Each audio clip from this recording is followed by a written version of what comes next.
திருமகள் TV பல்சுவைகள் படைக்கும் பாசறை.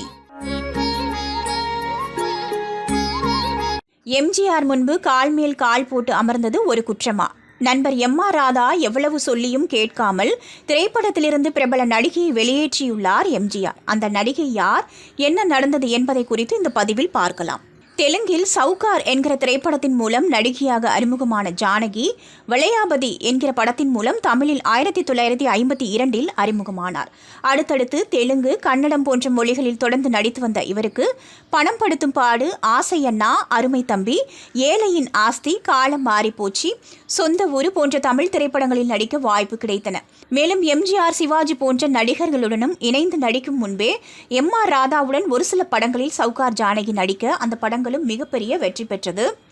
சவுகார் ஜானகி முன்னணி நடிகையாக மாறிய பின்னர் 1962 எம்ஜிஆர் நடிப்பில் வெளியான மாடப்புறா திரைப்படத்தில் நடிக்கும் வாய்ப்பு கிடைத்துள்ளது. இந்த படத்திற்காக தேர்வாகி அட்வான்ஸ் கொடுக்கப்பட்ட நிலையில் படப்பிடிப்புக்கு வந்த சவுகார் ஜானகி கால் மேல் கால் போட்டு அமர்ந்திருந்தாராம்.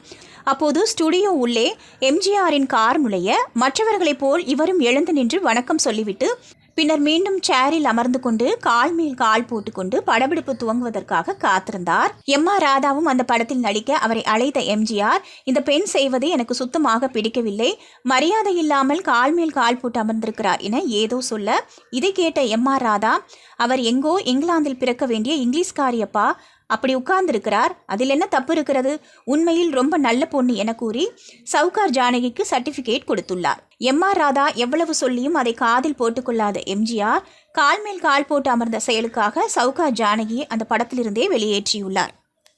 இதைத் தொடர்ந்து மீண்டும் எம்ஜிஆருடன் சுமார் 3 வருடங்கள் கழித்து பணம் படைத்தவன் என்கிற திரைப்படத்தில் சவுகார் ஜானகி இணைந்து நடித்தாராம்.